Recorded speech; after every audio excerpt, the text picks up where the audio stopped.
सविता की बेटियां माँ को रात में नींद की गोलियां खिलाकर सुला देती और खुद सारी सारी रात लड़कों से बातें करती और उनसे मुलाकातें करती। मोहल्ले वाले सविता से कहते अपनी बेटियों पर नजर रखो, तो उनसे लड़ पड़ती कि मेरी बेटियां मेरा गौरव हैं। एक रात बेटियों ने जो खाना माँ को खिलाना था, गलती से वो खुद खा लिया और बेहोश हो गई। आधी रात को सविता के होश उड़कर रह गए जब उसके साथ ये लो मम्मी को खाना दे आओ। किचन में काम करती प्रीति ने रितिका को खाने की ट्रे पकड़ाई तो वो मुस्कुरा दी। आज तो मम्मी को टाइम से ही खाना खिला रही हो, कोई खास बात है? रितिका की बात पर प्रीति मुस्कुरा दी। हाँ, आज बहुत ही खास बात है। रितिका ट्रे लेकर मुड़ने लगी तो अचानक प्रीति ने उसे आवाज लगाई, अरे रुको, ये तो मैं भूल ही गई। उसने दराज के अंदर छुपा कर रखी हुई काली थैली बाहर निकाली। उसमें छोटी छोटी गोलियां थीं। आज 2 गोलियां ज्यादा मिलाना ताकि मम्मी सुबह तक सोई रहे।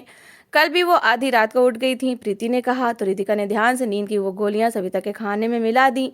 वो बेचारी अपने कमरे में खाने का इंतजार कर रही थी। जैसे ही रितिका ने खाना ले जाकर उनके सामने रखा, जीती रहो मेरी बेटी, भगवान ने मुझे कितनी अच्छी और सुंदर बेटियां दी हैं। पूरे खानदान में ऐसी बेटियां किसी के पास नहीं। सविता ने नजर भरकर अपनी जवान और सुंदर बेटी को देखा। रितिका मुस्कुराकर कमरे से चली गई। सविता आराम से खाना खाने लगी। उसकी 3 बेटियां थीं, रितिका, प्रीति और सारिका। तीनों की तीनों एक से बढ़कर एक सुंदर। पूरे खानदान में उनके जैसी सुंदर लड़की और कोई ना थी। सविता को लगता था कि लोग उसकी बेटियों से जलते हैं, इसलिए वो जी जान से उनकी सुरक्षा करती थी। पति को मरे हुए काफी समय बीत चुका था। वो बस किसी अच्छे रिश्ते के इंतजार में थी कि जैसे ही कोई अच्छा रिश्ता आए वो अपनी बेटियों की शादी कर दे। आखिरी कौर मुंह में रखते ही सविता को नींद के झोंके आने लगे। अरे अभी तो इतना टाइम भी नहीं हुआ है, सविता ने सोचा। उसने उठने की कोशिश की लेकिन नींद का झोंका इतना तेज था कि जहां बैठी थी वहीं एक तरफ को लुढ़क कर सो गई। थोड़ी देर के बाद रितिका ने कमरे में झांका तो खाने के बर्तन यूं ही साइड टेबल पर धरे थे और सविता गहरी नींद में जा चुकी थी। रितिका ने मुस्कुराते हुए खाने के बर्तन उठाए और माँ को चेक किया। आज तो मम्मी सुबह से पहले नहीं उठ जागेंगी, मौका अच्छा है। वो मुस्कुराते हुए कमरे से बाहर निकल आई। रात के साए गहरे हो रहे थे लेकिन अभी गलियों में आवाजें सुनाई दे रही थीं। तीनों बहनें बातें करते हुए समय गुजारने लगी। थोड़ी देर गुजरी थी कि गलियां सुनसान होने लगी। ऐसे में सबसे पहले रितिका ने अपना मोबाइल निकाला। वो मोबाइल पर एक मैसेज टाइप कर रही थी। मैसेज भेजकर वो खुश हो गई। प्रीति ड्रेसिंग टेबल के सामने खड़ी अपनी लिपस्टिक ठीक कर रही थी, जबकि सारिका ने आज एक नया सूट निकाल कर पहना था। ये सूट तुम्हें किसने दिया? रितिका ने कहा तो सारिका मुस्कुरा दी। ये सूट मुझे कौन दे सकता है? उसकी बात पर रितिका कुछ कहती लेकिन उसके मोबाइल पर किसी की कॉल आने लगी। रितिका जल्दी से कॉल रिसीव करके कमरे से बाहर निकल आई। कॉल ऋषभ की थी, वही लड़का जिससे वो देर रात तक छुपकर बातें किया करती थी। कहाँ गुम हो जाने मन, कब से तुम्हें फोन करने की कोशिश कर रहा हूँ, हर समय अपनी माँ की सेवा में ही बिजी रहती हो, कभी मुझे भी समय दे दिया करो, ऋषभ ने बदमाशी वाले अंदाज में कहा। तो रितिका मुस्कुरा दी। उसका यही अंदाज तो उसे पसंद था। अच्छा मेरी बात सुनो, मैं कई दिनों से तुम्हें कह रहा हूँ कि मैं एक रात तुम्हारे घर में गुजारना चाहता हूँ। आज मैं तुम्हारा कोई इनकार नहीं सुनूंगा। दरवाज़ा खोलो, मैं अंदर आ रहा हूँ, उसने कहा। तो रितिका घबरा गई। उसने दाएं बाएं देखा। माँ को तो पहले ही वो सुला चुकी थी। दिल कड़ा करके उसने दरवाजे से बाहर झाँका। गली में कोने में ऋषभ खड़ा उन्हीं के घर की तरफ देख रहा था। दरवाज़ा खुलते ही वो दबे पाँव बाएं देखता हुआ दरवाजे तक आया और छपाक से घर के अंदर आ गया। सर से लेकर पैर तक रितिका को देखते हुए उसने उसका हाथ थाम लिया, कहीं मम्मी ही ना जाग जाए।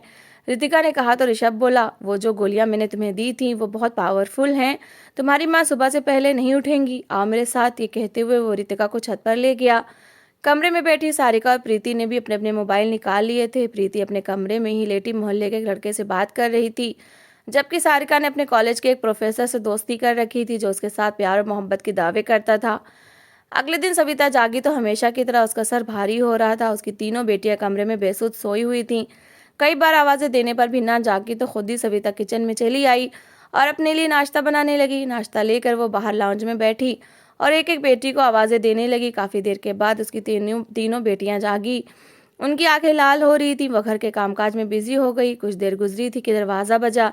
सविता ने उठकर दरवाज़ा खोला। अरे कमला मौसी, बड़े दिनों बाद आना हुआ, उसने मोहल्ले की एक औरत से कहा जो उससे मिलने आई थी। कमला मौसी बार बार सविता की बेटियों को ध्यान से देखने लगती। क्या बात है मौसी, आज आप मुझे कुछ खामोश लग रही हैं, सविता ने पूछा। तो उन्होंने गहरी सांस ली। सविता, मैंने तुम्हें पहले कहा था कि अपनी बेटियों पर नज़र रखो, मुझे इनके चाल चलन ठीक नहीं लगते हैं।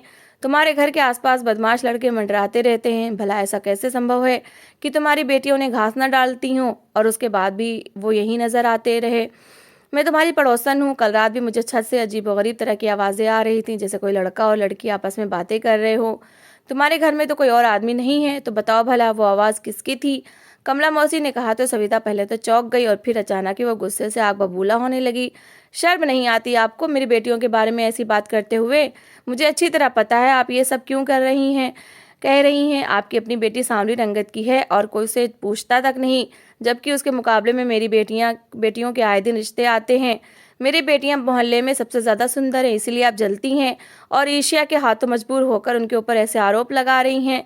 चली जाएं यहाँ से, मुझे आपकी कोई बात नहीं सुननी। सविता बहुत गुस्सा हो गई थी। कमला मौसी ने नाराज़गी से सविता को देखा। आय हाय, तूने तो अपनी आंखें बंद कर ली हैं, जल्दी तुझे अपनी बेटियों की असलियत पता चल जाएगी। मुंह ही मुंह में बड़बड़ाती हुई निकल गई। लेकिन सविता का खून खौल उठा था। वो पूरा दिन ऊंची ऊंची आवाज में बड़बड़ाती रही। दूध वाला आया तो घंटे की आवाज सुनते ही अंदर से प्रीति लपक कर बाहर निकली। मम्मी आप बैठी रहे, मैं दूध ले लेती हूँ। उसने जल्दी से माँ से पैसे पकड़े और दरवाजे पर बढ़ गई। सविता मुस्कुरा दी, उसकी बेटी उसका कितना ख्याल रखती है। काफी देर गुजर गई मगर प्रीति दूध लेकर अंदर न आई। सविता ने उसे 2-3 आवाजें दी तो वो जैसे मजबूरन दूध का बर्तन पकड़े अंदर को आ गई। क्या है मम्मी, दूध ले रही थी, आप तो फालतू का शोर मचाने लगती हैं, उसने गुस्से से माँ से कहा। सविता थोड़ी सी चुप हो गई। अगले दिन सविता सब्जी लेने के लिए बाजार में खड़ी थी और एक एक सब्जी चुनकर अपने थैले में डाल रही थी जब आरती उसके साथ आकर खड़ी हो गई। वो उनके घर के सामने रहती थी। सब्जी लेने में इतनी छान फटक कर रही हो, कभी अपनी बेटियों के लक्षण भी देखे हैं? पूरा 1 घंटा खड़ी होकर तुम्हारी बेटी दूध वाले से बातें करती है। दूसरों को तो वो 2 मिनट में दूध दे देता है, तुम्हारी बेटी के बर्तन में दूध डालते हुए पूरा 1 घंटा लगाता है। ना जाने दोनों कौन से राज की बातें करते रहते हैं। तुमने तो बिल्कुल ही आंखें बंद कर रखी हैं। आरती ने कहा तो एक बार फिर सविता का दिमाग घूम गया। खबरदार, अगर मेरी बेटियों के बारे में कोई उल्टी सीधी बात की, मैं तेरी जुबान खींच लूंगी। मेरी बेटियां मेरा मान है, उन जैसी सीधी और सुंदर लड़कियां पूरे मोहल्ले में किसी की नहीं। तुम लोग तो चाहते हो मैं तुम्हारे नकार और बेकार लड़कों के लिए अपनी बेटियों का रिश्ता दे दूं। इनकार करने पर भी तुम लोग हाथ धोकर मेरी बेटियों के पीछे पड़ गई हो। सविता ने कहा तो आरती ने कंधे उचका दिए। अरे बहन, अगर तुमने नहीं माना तो मत मानो, लेकिन अपनी आंखें खुली रखो। आरती तो चली गई लेकिन सविता का मूड पूरी तरह खराब हो चुका था। उसने सब्जी ली और घर वापस चली आई। उसकी बेटियां किचन में खाना बना रही थी। क्या बात है मम्मी, आप कुछ परेशान हैं? रितिका ने बाहर आकर देखा तो सविता बहुत गुस्से से बोली, ये मोहल्ले के लोग न जाने अपने आप को क्या समझते हैं। उन्हें लगता है मेरी बेटियों के बारे में कुछ भी बोलेंगे तो मैं विश्वास कर लूंगी। इनकी तो मैं ईंट से ईंट बजा दूंगी अगर आज के बाद इनमें से कोई तुम लोगों के खिलाफ बोला तो। सविता कहती हुई अंदर कमरे में चली गई। रितिका भरपूर अंदाज में मुस्कुरा दी। सविता के कमरे में जाते ही उसने अपना मोबाइल निकाला। ऋषभ का मैसेज आया हुआ था। वो दबे पांव दरवाजे के पास आई। नींद की गोलियां खत्म हो रही थी। मोटरसाइकिल दरवाजे के सामने आकर रुकी और ऋषभ ने एक काला पैकेट उसकी ओर बढ़ाया। आज रात को तैयार रहना। ऋषभ की इस बात पर रितिका मुस्कुरा दी। पैकेट उसके हाथ से लेकर वो अंदर चली आई जहां सारिका अपना मोबाइल हाथ में लिए बैठी थी। आज रात माँ को जल्दी खाना खिला देना, मुझे एक ज़रूरी काम है, सारिका ने कहा तो प्रीति और रितिका दोनों ही चौंक कर उसे देखा। आज उसकी तैयारी कुछ अजीब थी। उसने अपना नया सूट निकाल कर इस्त्री किया था और खूब सारा मेकअप का सामान भी निकाला हुआ था। यूं लग रहा था जैसे वो किसी अनोखे ही काम की तैयारी कर रही है। शाम हुई तो रितिका ने समय से ही खाना बनाकर माँ के सामने रख दिया। आज मुझे भूख नहीं लग रही, खाना वापस ले जाओ, सविता ने कहा तो तीनों बेटियां ही घबरा गईं। अरे ऐसे कैसे मम्मी, आपकी तबीयत खराब हो जाएगी अगर आप खाना नहीं खाएंगी। लोगों की बातों को दिल पर मत लें, जल्दी से ये खाना खा लें, सारिका ने प्यार से सविता के साथ बैठते हुए कहा था। वो मुस्कुरा दी। उसकी बेटियां उसे कितना प्यार करती थी, ना चाहते हुए भी वो खाना खाने लगी।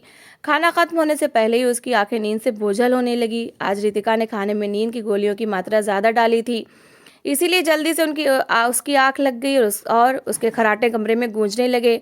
रितिका, प्रीति और सारिका तीनों खुश हो गईं। रितिका को तो ऋषभ का इंतजार था। उसने आज रात फिर आने का कहा था। प्रीति अपना मोबाइल उठाकर उस पर बिजी हो गई थी, जबकि सारिका बेताबी से आंगन में टहल रही थी। क्या बात है, तुम कुछ परेशान लग रही हो, रितिका ने उससे कहा तो सारिका बोली, हाँ आज रात साकेत मुझे लेने के लिए आएगा। हम लोगों को ज़्यादा देर नहीं लगेगी, मैं बस उसके साथ थोड़ी देर के लिए जाऊंगी और फिर वापस आ जाऊंगी, उसने कहा तो रितिका ने सर हिला दिया। हाँ लेकिन जल्दी वापस आ जाना, कहीं मम्मी रात में जाग न जाएं, फिर उन्हें क्या जवाब दूंगी। सारिका ने सिर हिला दिया और शीशे के सामने खड़े होकर अपनी तैयारी करने लगी। जब वो अच्छी तरह मेकअप कर चुकी तो उसने मोबाइल उठाकर किसी को मैसेज कर दिया।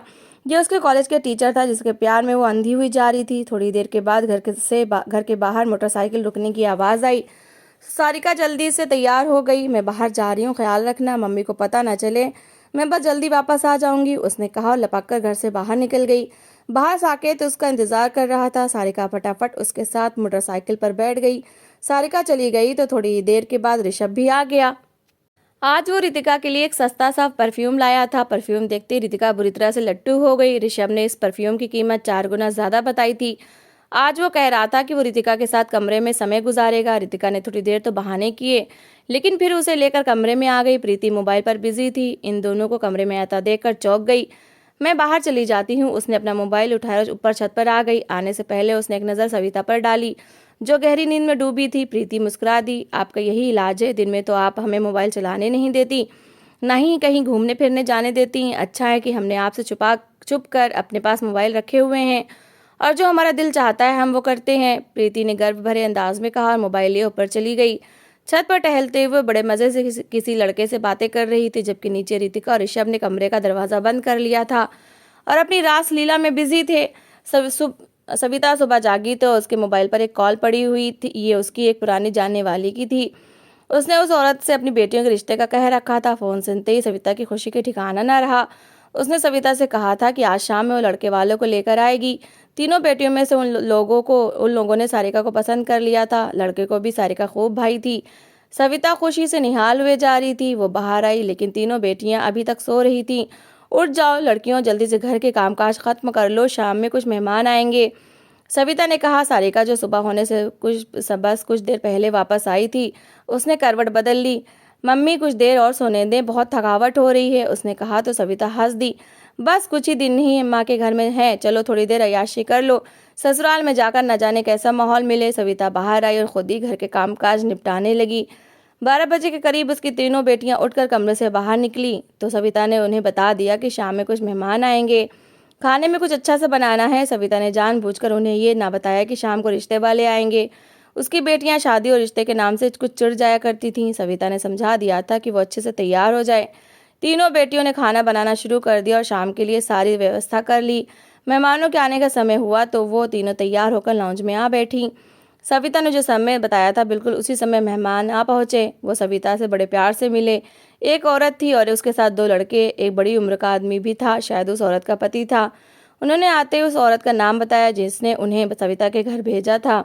सविता उनके आगे पीछे पीछे जा रही थी। वो लोग बड़ी सी गाड़ी में आए थे और साफ लग रहा था कि बहुत अमीर परिवार से हैं। अपनी बेटी को तो बुलवाइए, हम उसे एक बार देखना चाहते हैं, उन्होंने सविता से कहा। तो उसने आवाज़ देकर सारिका को बुलाया। वो जो किचन में काम कर रही थी आराम से चलती हुई माँ के पास चली आई। जी मम्मी, आपने बुलाया? उसने पूछा तो सविता ने उसका हाथ पकड़कर अपने साथ सोफे पर बिठा लिया। सविता को पूरा विश्वास था कि सामने बैठे लोगों की आंखें हैरत से फैल जाएंगी। उसकी बेटियां इतनी सुंदर थी कि जो भी कोई पहली बार देखता था वो हैरान ही रह जाता था। जी, तो कैसी लगी आपको मेरी बेटी? सविता ने गर्व से कहा और जल्दी से सामने पड़ा मिठाई का डिब्बा खोल दिया। उसे पूरा यकीन था कि अभी के अभी वो लोग रिश्ते के लिए हामी भर लेंगे और अभी शादी की तारीख भी दे डालेंगे। लेकिन अगले ही पल सविता हक्का बक्का रह गई कि उनके सामने बैठा लड़का अचानक से अपनी जगह से उठ खड़ा हुआ था। ये है वो लड़की जिससे आप मेरी शादी करवाने के लिए यहाँ लाई हैं? आपने मुझसे पूछ तो लिया होता, इस जैसी लड़कियों से शादी करने से बेहतर है कि मैं किसी नाचने वाली से शादी कर लूँ, उस लड़के ने कठोर लहजे में कहा। तो सविता के होश उड़ गए। सारिका भी हक्का बक्का उसकी शक्ल देख रही थी, जबकि उसकी माँ घबराकर उठ खड़ी हुई। ऐसे क्यों कह रहे हो बेटा? ये बहुत अच्छी और शरीफ लड़कियां हैं, पढ़ी लिखी हैं और सुंदर भी। मैंने तो रिश्ते के लिए हामी भी भर ली है, मैं तो शगुन डालने के लिए यहाँ पर आई हूँ, लड़के की माँ ने कहा। लेकिन लड़का आग बबूला हो गया। कोई ज़रूरत नहीं इस लड़की के साथ मेरा रिश्ता तय करने की।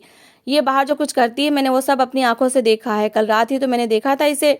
इसने मेरे दोस्त साकेत के साथ कोर्ट मैरिज की है। उस कोर्ट मैरिज में मैं ही तो गवाह बना था। मैं इसका चेहरा कैसे भूल सकता हूँ? कल रात ये साकेत के साथ आई थी और बड़ा हंसकर सबको बता रही थी कि उसने अपनी माँ को नींद की गोलियां खिलाई और वो बेहोश सो रही हैं और ये मज़े से अपने आशिक के साथ घूम रही है। लड़के की बात पर जैसे सबको साफ सूंघ गया। सारिका के ऊपर भी आसमान टूट पड़ा था, मगर सविता का तो ये हाल था कि काटो तो शरीर में खून नहीं। सभी लोग सारिका को नफरत भरे नज़रों से देख रहे थे। सारिका ने घबराकर माँ को देखा। उसे विश्वास था उसकी माँ उसे एक जोरदार थप्पड़ मारेंगी, लेकिन तभी सविता जोर से चिल्ला उठी, खबरदार, जो मेरी बेटी के बारे में किसी ने कोई गलत बात की, अगर तुम लोगों को रिश्ता नहीं करना तो यहाँ से आ ही क्यों? यहाँ आकर मेरी बेटी के ऊपर ऐसे घटिया आरोप लगाने की कोई ज़रूरत नहीं, निकल जाओ मेरे घर से, सविता ने चिल्लाकर कहा। तो उस लड़के ने एक नफरत भरी नज़र सारिका पर डाली और सविता से कहा, आपकी आंखों पर पट्टी जल्दी खुल जाएगी। लेकिन सविता उसकी कोई बात नहीं सुनना चाहती थी। सविता ने आगे बढ़कर घर का दरवाज़ा खोल दिया। वो औरत हक्का बक्का अपने बेटों के लिए वहाँ से जाने लगी।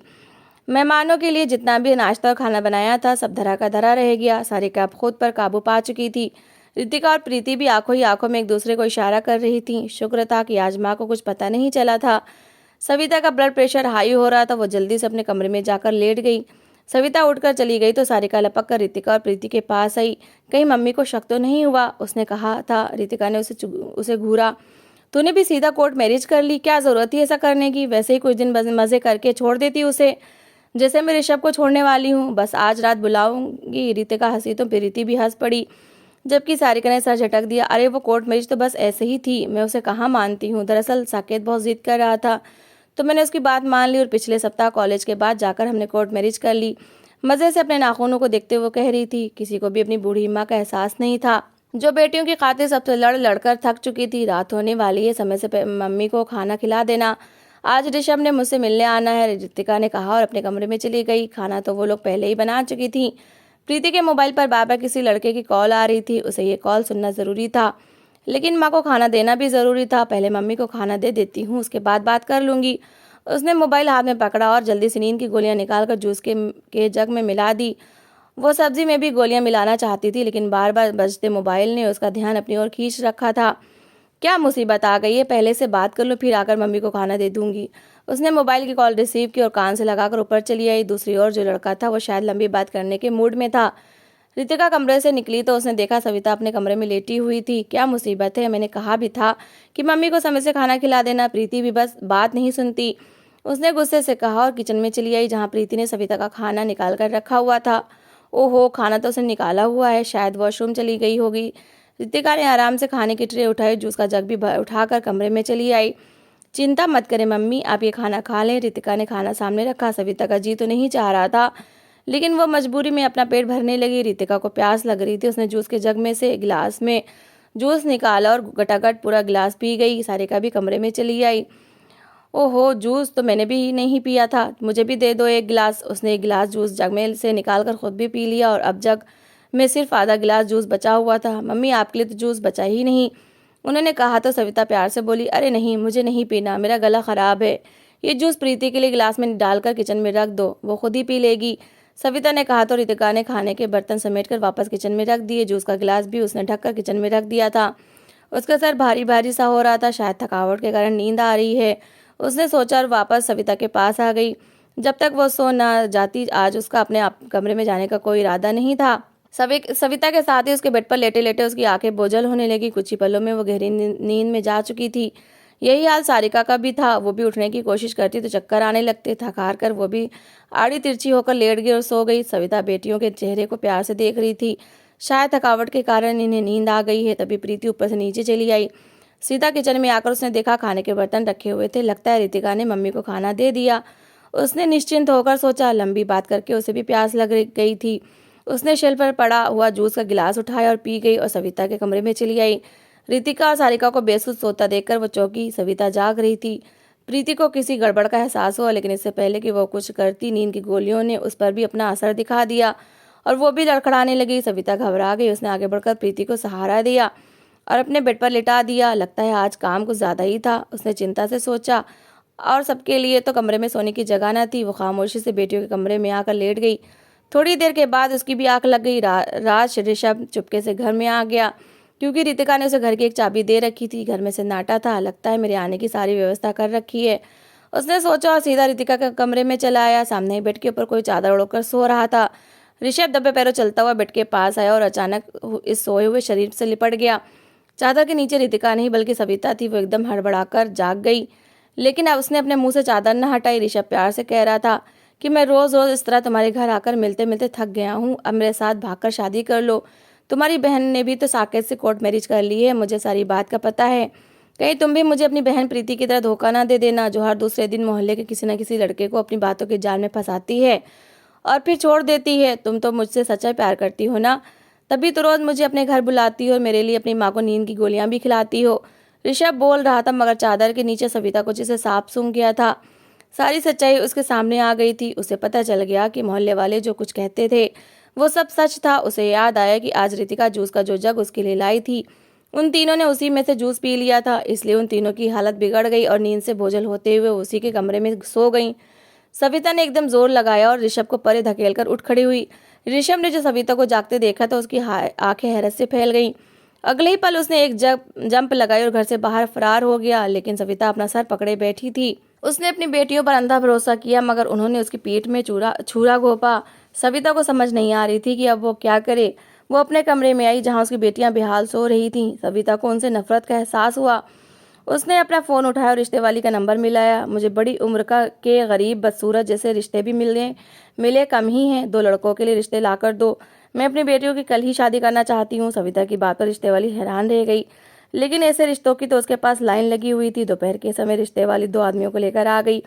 वो दोनों बड़ी उम्र के थे, बदसूरत थे, बस काम का सही करते थे। लड़कियों के चीखने चिल्लाने के बाद भी सविता ने 2 बेटियों की शादी कर दी। रितिका और प्रीति 2 रोती पीटती घर से विदा हुई। सविता ने सारिका को कपड़े का थैला लाकर उसके हाथ में थमाया और उसे धकेल कर घर से बाहर निकाल दिया। जिसके साथ कोर्ट मैरिज की है उसके घर जाकर रहो। बेटियों का ये इलाज करने का सविता संतुष्ट थी। मोहल्ले वाले भी देख रहे थे कि बेटियों पर अंधा विश्वास करने का नतीजा क्या होता है। सविता अपने कमरे में आकर फूट फूट कर रोने लगी। तो दोस्तों, इस कहानी को लेकर आपकी क्या राय है, कमेंट बॉक्स में ज़रूर बताएं। और अगर आपको हमारी आज की कहानी अच्छी लगी हो तो प्लीज़ इसे लाइक ज़रूर करें। अगर आपने अभी तक हमारे चैनल को सब्सक्राइब नहीं किया तो ज़रूर कर लीजिए। तो मिलते हैं ऐसी एक और मोटिवेशनल कहानी के साथ। Thanks for watching.